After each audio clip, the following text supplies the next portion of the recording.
few questions, and then I'll stop presenting to come back and see what kinds of responses people are making.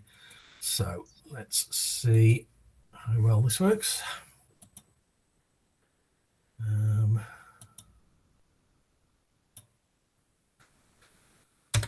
Okay, can everyone see a slide saying medical school 2021 or 2022? We can see a very practical, clinically focused course. I believe it's one of the veterinary slides. Oh, right, sorry. That's showing you the wrong window then. How about now? Still the same thing? Yeah, still the same. Right, I'll show it in a different way then.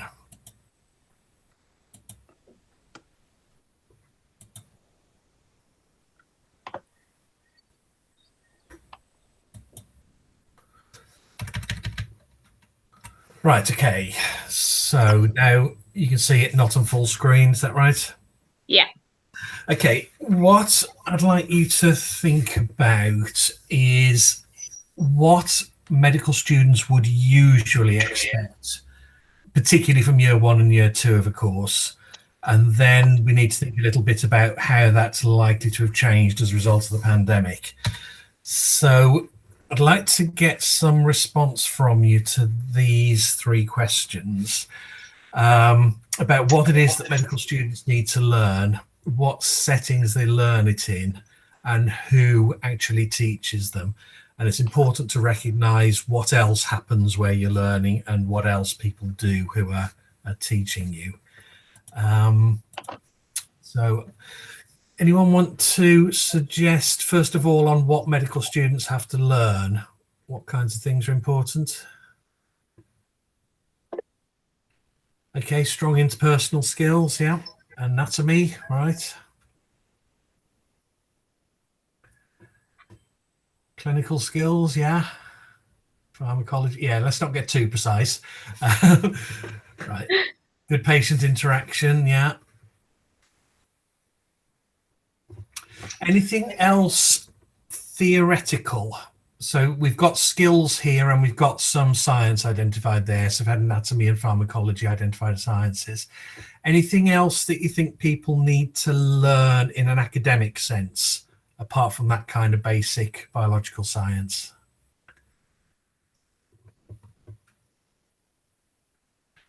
Right, so clinical reasoning, yeah.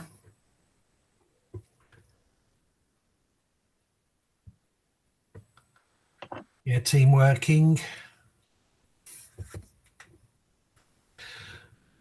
Again, I'm looking for something a bit more academic. Think in terms of subjects you might have chosen to do at A level, but probably didn't.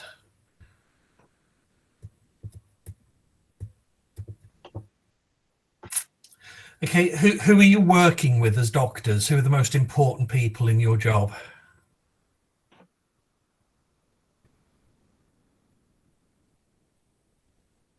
It's not a trick question.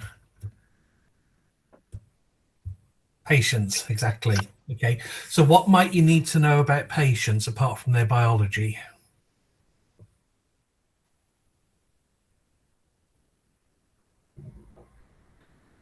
History. So this is a combination of things. Apart from again, things like basic pathology underlying their illness, what do you need to know about them? So if somebody comes to you who is experiencing ill health, apart from thinking about the effects on their body, what else are you thinking about?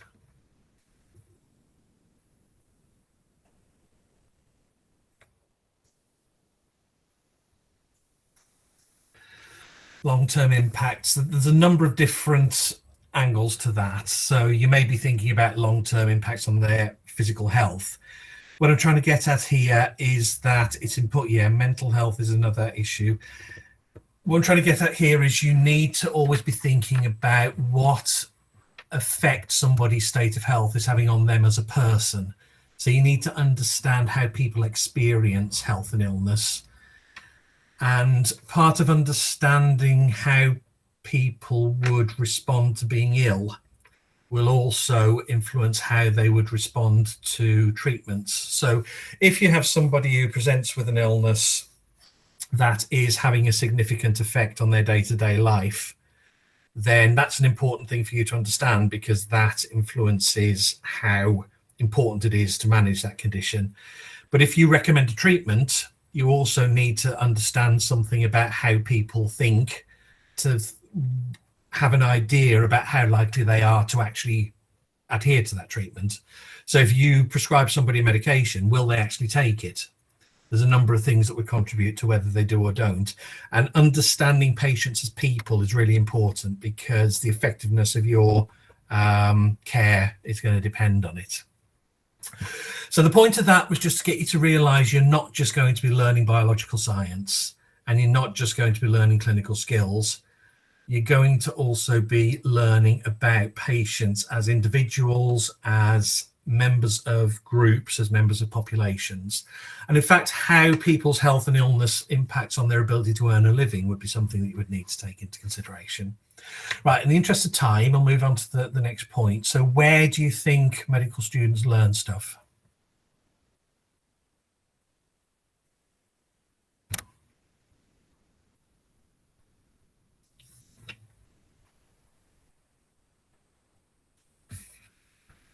Placements and classrooms, that's pretty much summarizes it, yeah.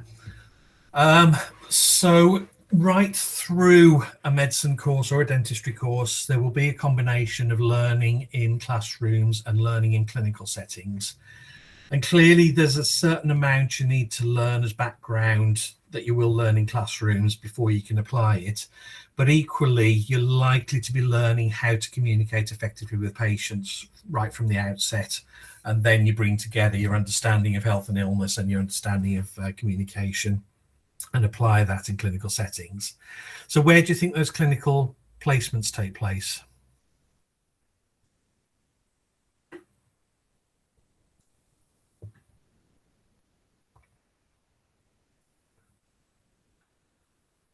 There's two very obvious answers to this. Hospitals and GP practices, yeah.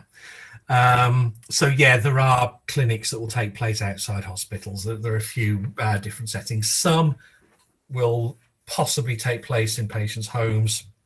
Certainly wouldn't be a large number. So yes, you will spend quite a lot of your time, particularly in later years of the course, learning in GP clinics and hospitals. And who will you be learning from?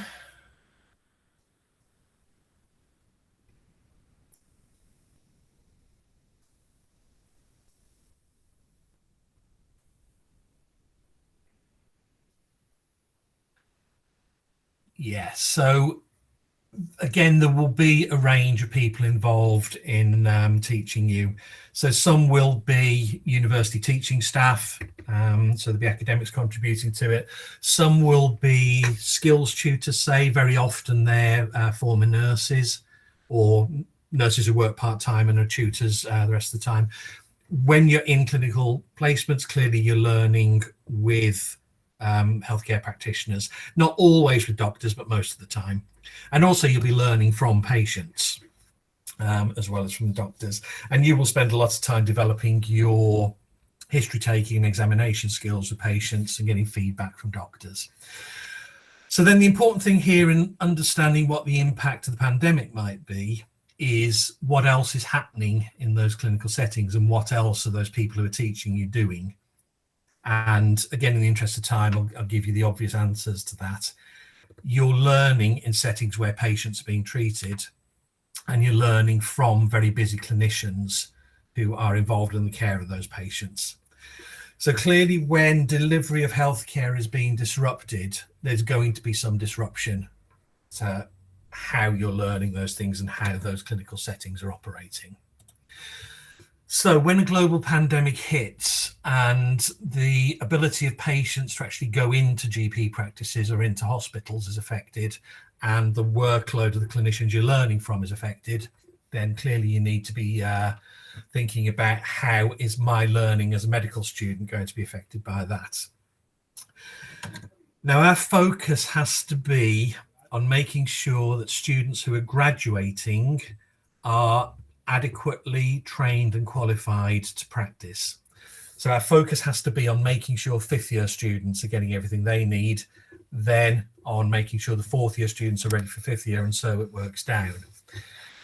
So there's likely to be a bit more disruption further down the course. So probably third years have been the hardest hit, because they're in the first year of the course where they're spending most of their time in clinical settings. But we have to be giving some priority to students in the years above them to make sure that they are ready for graduation.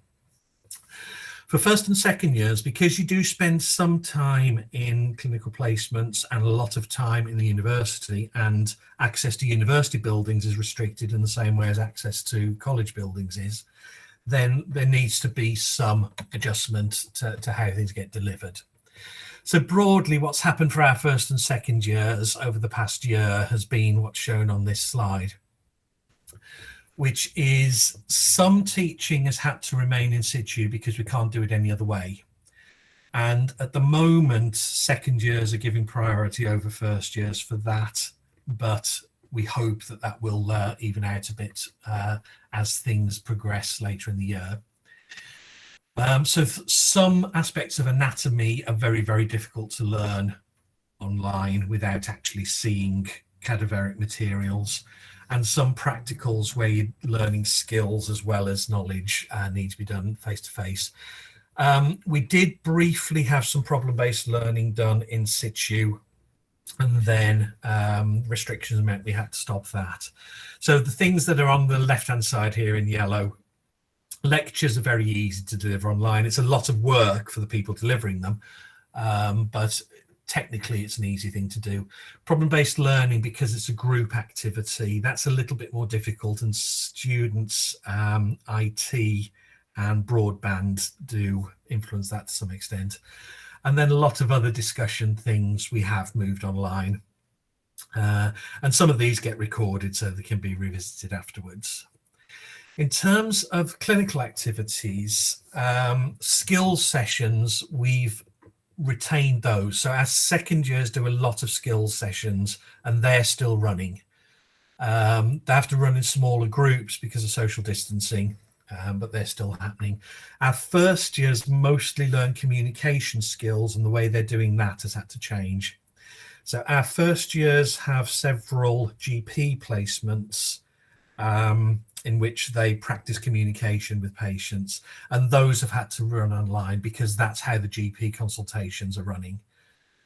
So we've had first and second year students engaging in remote consultations with GPs, so they can take patient histories, be observed by the GP, and get feedback on it in the same way they would if they were actually in placement. And biggest challenge from our point of view is running exams online. I'm not going to go into details.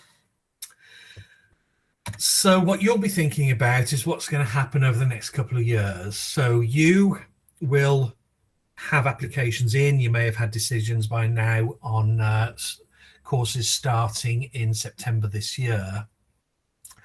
And we hope, certainly with progress with vaccinations, that we'll be able to do things a little bit more as we normally would by the time we get to September of this year. What you have to recognise, though, is that we've been forced into making some changes this year that actually have made things a little bit more efficient. So things like running lectures online, they won't all continue to be online, but actually things that work online may well continue to be done online. Another point that's worth remembering is that GP consultations done online can in some ways be more convenient, so patients don't need to travel to them, and if the consultation involves exclusively talking, getting somebody's history, finding out what makes a condition worse and so on, and then deciding whether a treatment is necessary, sometimes that doesn't need a face-to-face meeting, and it's pretty likely that a proportion of GP consultations will carry on being online even after things get to some extent back to normal. So I think what you can expect there is things won't be exactly as they were in 2018 and 2019. What we will come out with is some adjustment Some of things we would normally have done face-to-face in terms of classroom teaching will still be online, but a lot of it will go back to being done face-to-face where it needs to. But what happens in the NHS in terms of delivery, where the GP practices and the hospitals have found that some things do actually work more effectively when done remotely, they're likely to stay in place. Remember also that during the pandemic, a lot of patients have not been able to access regular healthcare because of the emergency of treating people with COVID infections. So a lot of doctors will be doing a lot of catching up. So outpatients, clinics and elective surgery and so on, that will all be queued up. So doctors will still be really, really busy by the time you start in September. So the way that placements are provided is likely to change as a consequence of that. So it may be the balance of things you're seeing may be different, that you may be spending time with different groups of doctors because some are too busy to host students, but you will still be spending time in clinical settings. It will just look slightly different from how it did previously. I'll stop on my presentation there. Kerry Ann, I don't know if you want me to answer some questions or if you want to go straight on to Matt and both of us answer questions at the end. Whatever's easiest for you, Gordon. If you want to go through all the presentations and then get kind of bulk questioned at the end, or if you feel like now is a good time to kind of answer a couple, that's entirely up to you too. Matt, you okay to go ahead with yours now and then we'll take questions together at the end? Yeah, that's absolutely fine, unless any of the students on the call has a really pressing question related to what you just said. We'll just see if anything comes in. Okay. All right. So I'm going to have to ask you to be my slide jockey. Thank you, Gordon. That's great. Afternoon, everyone. It's a real pleasure to be on a call with you, and I'm very fortunate to have been given the opportunity to kind of slide the vet school in as an added extra into these sessions today, which is great. So I recognise the stage you're at. You're interested in medicine clearly, and you're in year 13, and so you're you will have made, or many of you will have made some decisions around your destination. But I just wanted to introduce the concept to you that there's a new vet school and it's on your doorstep, and certainly so that you're aware of that, aware of our links to Keele Medical School. And that if there are any friends you have who are thinking of a range of different potential medically related careers, then veterinary might be something that may be of interest to explore further. So this is a new vet school. We've got our first students at the moment this year. It is a little bit unusual, although there are joint medical schools, but it's the first joint vet school. So that is, it is jointly hosted between Keele University and Harper Adams University. Now, for those of you who don't know, Harper Adams is about 24 miles away, over in Shropshire. Long history of agricultural study, and now been training, educating veterinary nurses and veterinary physiotherapists amongst many other courses. And so both universities liked the idea of having a vet school. Keele brings obviously great strengths around the medical sciences with the medical school and the School of Life Sciences, but doesn't have the animal resources needed for a vet school. But Harper Adams has those in abundance, and there's about 3,000 animals of various species at Harper Adams. So bring these two things together, and you've got a fantastic platform to create a vet school. And I'm lucky enough to be the person who's been leading on that, although Gordon was actually working on the project before I even arrived. So Gordon's put a lot of work into this new school. And we are quite closely aligned to Keele Medical School and the success that we've seen there. It meets a lot of the things we're trying to achieve in the vet school as well. So if I could have the next slide, please, Gordon.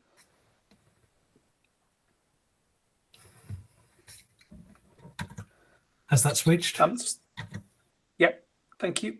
So is there any possibility of putting that on kind of full slide display? Just to make it a little bit bigger for people. Is that visible? It's the same on mine, but we'll carry on. I don't want to use too much time. That's okay. So this slide, there's obviously a series of pictures here of vets and related professionals and students in action. And I just want you to have a look at that slide and have a think about what they might be up to, and what are some of the kind of skills they may need to develop as vet students, and some of the attributes they may need to be able to display as well, to be qualified vets. And you won't be surprised to know there's a lot of overlap with medicine. But if anyone feels up for putting in the chat box or shouting out some of those kind of skills, especially the ones that might be a little bit different, but any really, what do we need? What are we looking for in our vets?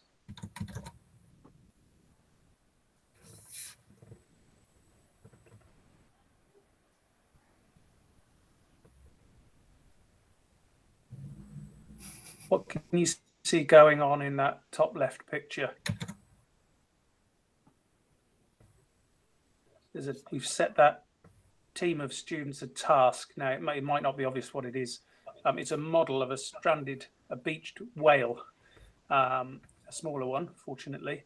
And that's a session we ran with them just as an example of how they'll need to work as a team in certain situations to bring welfare and emergency aid to animals of all different shapes and sizes. So teamwork's absolutely massive, and that was an exercise we ran with our final years at the last vet school I was at. So that's I just thought that was quite an interesting thing, because that's certainly something that most doctors won't get involved in, although some doctors do get involved in some of these rescue projects. So so we've got one coming. Communication skills as vet practice is also a business. Fantastic. So you've covered several bases there, Maisie.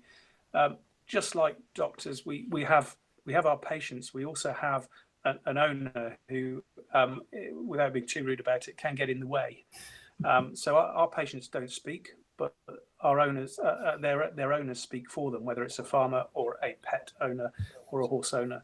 So that makes life a little bit complicated. I think there's a bit of a parallel there to paediatric work, where you've got a parent or a guardian speaking on behalf of a young child. Nice one, Gordon. Yeah, have you ever tried taking a detailed history from a parrot? It's a good one though.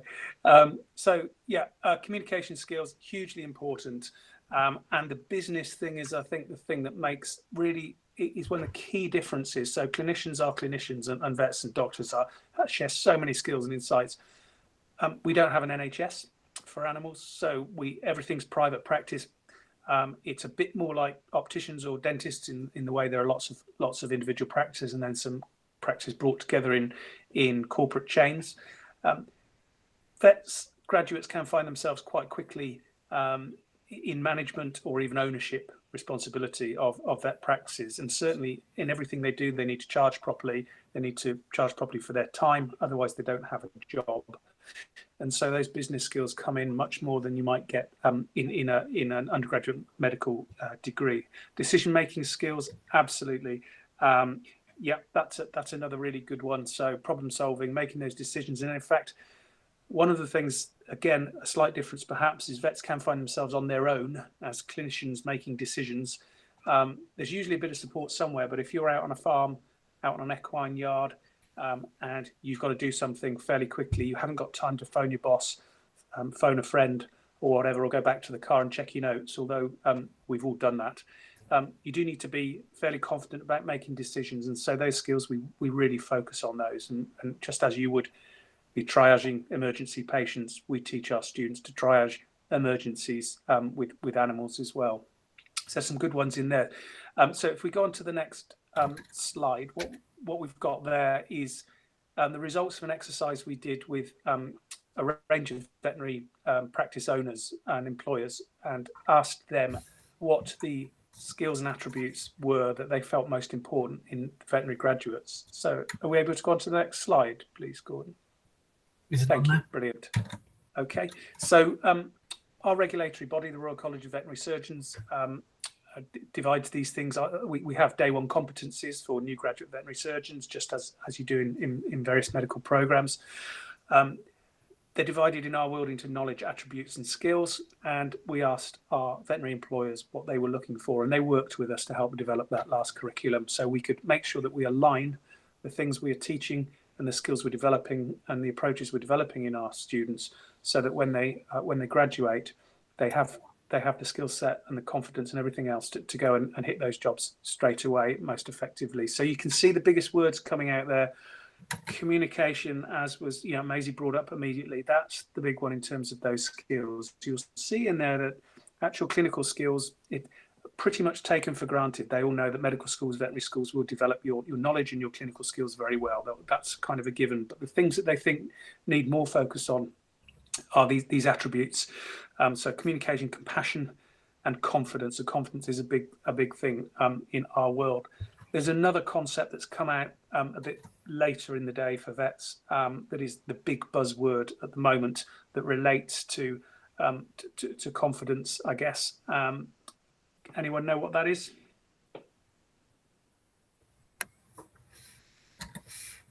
While you're thinking, another comment from May's, being able to separate your head with your heart. That is absolutely brilliant.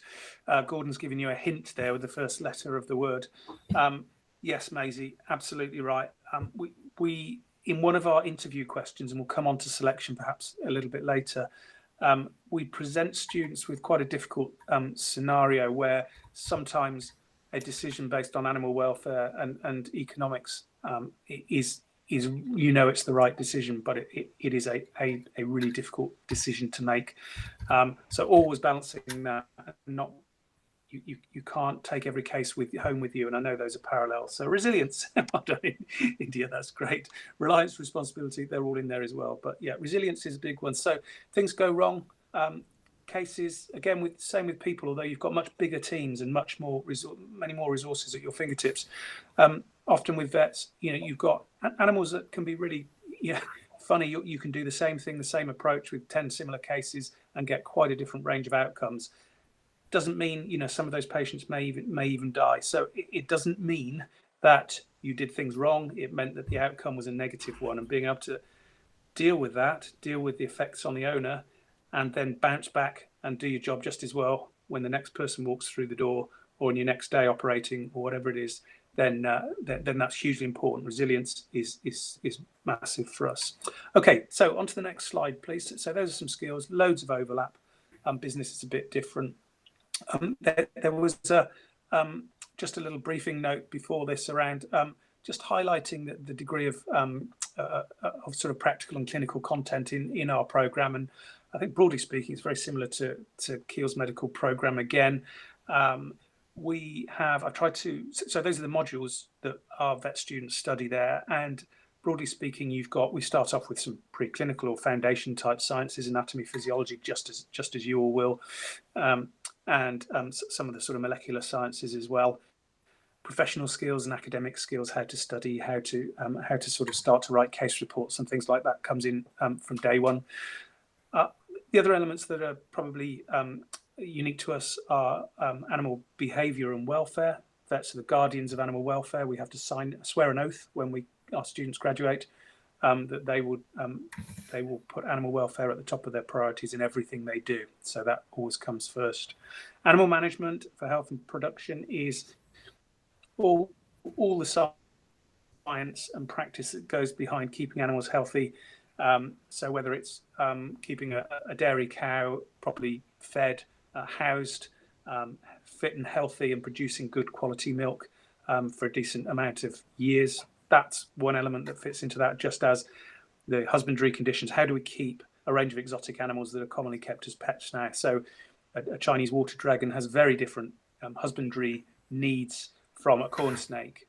And that might be relating to, certainly relates to nutrition, but to environment, temperature, humidity, the type of housing it needs to be kept in. So our students get all that grounded in year one. And then just as with medics, we start to go through into the infectious diseases and start to introduce infectious agents and how they cause disease. And then looking at animals in our world, people in your world, but looking at populations and groups with epidemiology and population medicine. And that's actually where we get quite a lot of overlaps, and the concept of One Health, which I'm sure some of you will be aware of, where vets, doctors, scientists, lots of different specialists come together to try to solve problems that are interconnected, and often they're societal problems. So the prevalence of rabies in dogs in particular societies can get out of control, and sometimes it's about the way people live their lives, how they interact with animals. It's a threat to human health. it's a threat to animal health, and it's a threat to the society. So One Health is a really important topic that we bring students into. In year 3, it gets much more clinical. We do have clinical cases from day one, but we're really focusing on medicine, surgery, diagnostic processes, and also the role of the vet in society, in public health and keeping food safe, for example. Law, ethics, professional practice comes in there as well. And then years 4 and 5 are incredibly practically and clinically focused, with very little lecture-based content there. Research comes in, and business skills as well. So you'll see the typical kind of contact time proportions on the left of that slide. So it is a very practical course from the outset, and the final year is completely based on rotations. Okay, next slide, please, Gordon. So just the last little bit, the effects on veterinary education, broadly similar to what you've heard with the medical school. We did manage to keep all our practicals going for our first years pre-Christmas with appropriate PPE. So animal handling classes are really important for us. We need to make sure our students are safe, especially around animals like dogs, horses and cows, and in fact pigs, who can do you a fair bit of damage if you don't know what you're doing, because students go out onto placements in their holidays during year 1 and after year 1 and thereafter. So we need to get some of those basic handling skills in place. So that was a priority for us, as well as anatomy dissection and some physiology practicals, very similar to the sort of thing you would do on a medical degree.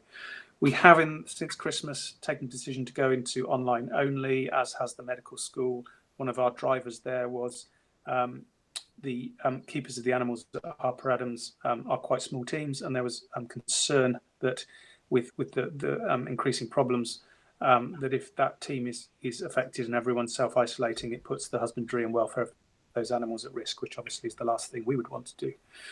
After Easter, we are hoping to get back going again. We've got all of the plans in place to pick up and catch up towards the end of the year. So that's great. And some of our students are able to go out and undertake some placements in the Easter holidays. And lambing is a big deal for veterinary students. All veterinary students need to do some lambing in the first year or two. It's a great experience of obstetrics, if you like, in the field. So there were questions in the talk we did earlier about admissions and work experience. I did just very briefly. I don't want to tread on Gordon's toes because this is his area of expertise. We recognise work experience is really hard to get at the moment, and we are interviewing students right now who have not managed to get any work experience. We're interested in their insights into the profession, the online resources they've managed to find, and what they've gleaned from that. And if there has been any work experience they've done previously, even in a non-veterinary setting, there's always something to talk about and draw out in that process. So I'm sure Gordon could tell you more about from a medically focused angle on that. In our admissions process, we did have 2 live animal stations in our multi-mini interviews, which we've had to drop for obvious reasons, but we've kept the rest of it pretty similar, and I can talk about that, but you'll find they're very similar to the medical school MMI. So I'll leave it there, hand back to Gordon. Thanks very much for your attention and indulging us in introducing our new school. So certainly for interviews, with you being year 13s, many of you will have had interviews this year, and if you've had them in medical schools, you'll realise that they're mostly fairly different from how they've been in previous years. Some medical schools have kept up their multiple mini interviews and just shifted them online, but many have either reverted to panel interviews temporarily or have adapted their multiple mini interviews to make them run online without major risks of technological failures. I think for the remaining 9 minutes, if people have questions, it'd probably be the most efficient thing to answer what people have on their minds. So guys, just pop them in the chat, or if you have got a working microphone, feel free to unmute and ask away.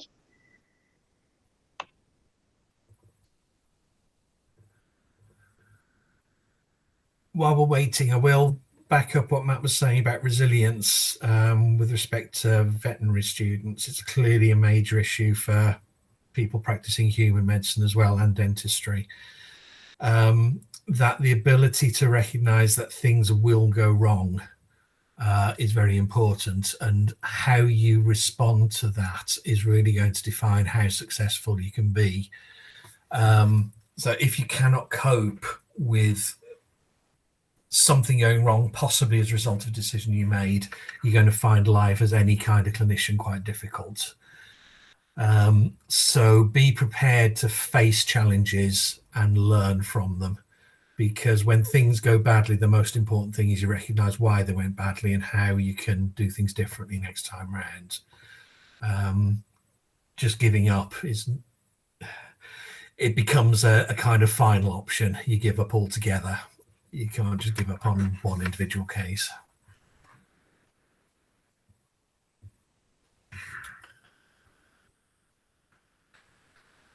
Okay, regarding decisions after interviews, I suspect here, Matt, that you are a lot quicker than we are.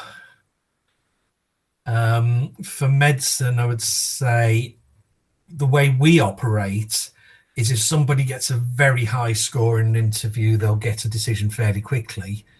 If their score is less high, we have to wait until we've done most of, or sometimes all of the interviews before we can be absolutely certain what the decision is going to be. So it can vary from a week to 3 months, unfortunately. Some medical schools don't make any decisions until they've done all of their interviews. So if you happen to have an interview in the first week, you may be waiting several weeks until they've done all the others before you get a decision. Matt, you're muted. Sorry, thought I'd have learned by now. Yeah, very similar to us, Gordon. We do make offers as we go along for the highest performing students, but we've still got a few outstanding ones to make. So for some students, it can be quite a long wait if you've performed sort of in the top quarter, top third, but not the very highest scores. Maisie's question is really interesting, and Matt will answer that in a moment. I'll just answer Lucy's because I recognise how much anxiety this is causing you. But the issue is we have no idea what exam grades are going to look like. We don't, A-level grades are going to look like. We don't really know what they're going to be based on yet. So it's not really possible to answer that question at the moment. Obviously, what we do with grades will depend on what the profile of the grades is. But from experience last year, people who were at AAA standard shouldn't really be getting grades substantially below that when they're based on teacher assessments. But the way the teacher assessments are done this year might be quite different. So I'm afraid we don't really know the answer to the question yet. So I'll take Maisie's question. So yeah, another really interesting question, Maisie. So I think you've used the word commercialization. I think, well, vet practices have always, other than the charity sector, vet practices have always been commercial. They're private businesses. They've always had to make money to stay in to keep going. I think what you've read about is corporatization, where you have lots of individual vet practices, clinics owned under the same ownership of a larger company. As you would see with, say, Specsavers or something like that, is a good example in a different world.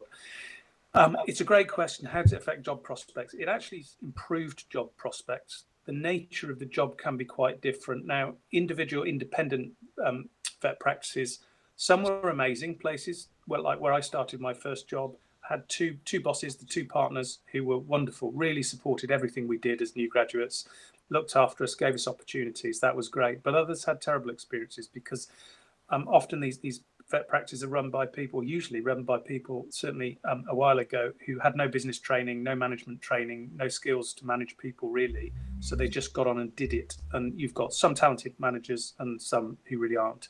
And so it was a bit of a lottery. What we've got now is that the corporates have tended to bring structure and HR teams and opportunities for mentorship and all those things that vet students can sometimes miss out on. The difference with medicine is we don't have a foundation phase. We have a sort of graduate development phase now, but it's nowhere near like your foundation phase. So, and you're often in very small teams that don't have a lot of time to support. So you can end up on your own quite quickly.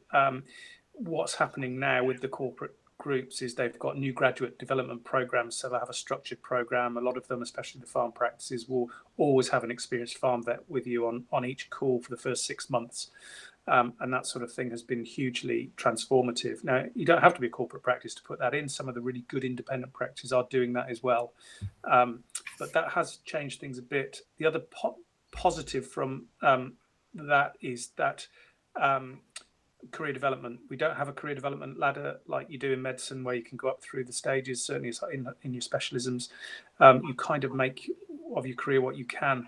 Big businesses need managers and people to keep things going and do research and all sorts of other things. And so there are career pathways available through those. The downsides would be that you don't get a stake in the business. You're an employee, and you don't get a lot of say in the direction of travel of how the business is run. So there are pros and cons. Overall, it's probably been a reasonably good thing for new graduates. Okay, if I just briefly respond to Ahmad's question. It's fairly unusual for a Health Foundation year student not to make it through. You should be getting decent levels of feedback fairly early on in the course, so you know if you're not on track to get the required grades and can work out how to adjust that. The way the progression requirements are for the foundation year now, you only have to be passing the modules in the first semester. You then need to be getting 70% in the modules in the second semester. So from the experience of that first semester, you should know what you need to be doing to make sure that you get up to the required grades in second semester to progress on to the first year of the medicine course. The last year was the first run of the new version of the Health Foundation year, so we haven't got a lot of experience to know numbers really. And last year was unusual because we couldn't do exams, so the bars to progression were different. But we'd be fairly confident that most, if not all, students on the Health Foundation year will progress as long as they put the effort in. I recognise you've only got a minute left. I was just going to say, I think that's it. I think we're at time now. Thank you very much. It's been great having both of you here. And I understand that we're all in a similar position at the moment, waiting for kind of government response in terms of kind of grading and how that's going to work. And thanks very much for kind of letting them have a little bit of an insight into how that's made a difference and how that's impacted, because I think a lot of what these lot do is research things and find things on the internet that sometimes can cause a little bit more stress than good, and actually having people in your positions that can kind of tell them the reality of the situation, I think, as much as it's still uncertain, kind of puts them at ease a little bit as well. And it's just great to have you here to ask the questions and to kind of find out a little bit more as usual. So thank you very much. I think that's it. I think Lucy's got a question for me at the end. But other than that, thank you both very much. And good luck with the rest of this academic year. Fingers crossed it's not as much more online learning. And then we'll kind of, hopefully, we will be able to have you in the building next year to actually see faces and have full-on proper discussions. So thank you very much. Thank you. Pleasure. Thanks, everyone. Bye. Cheers. Take care. Bye. Oh, you're getting lots of thank yous through now.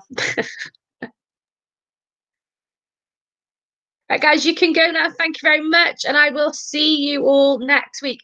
Charlotte, don't worry. It's been recorded. I will pop it on Classroom for you so you can watch it.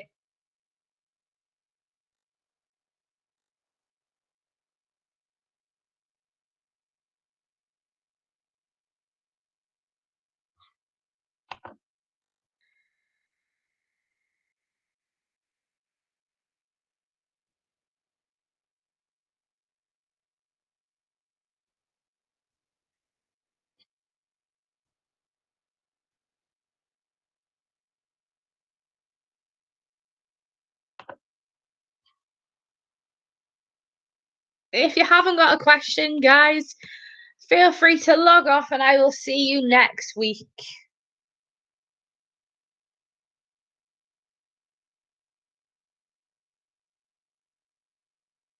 Oh.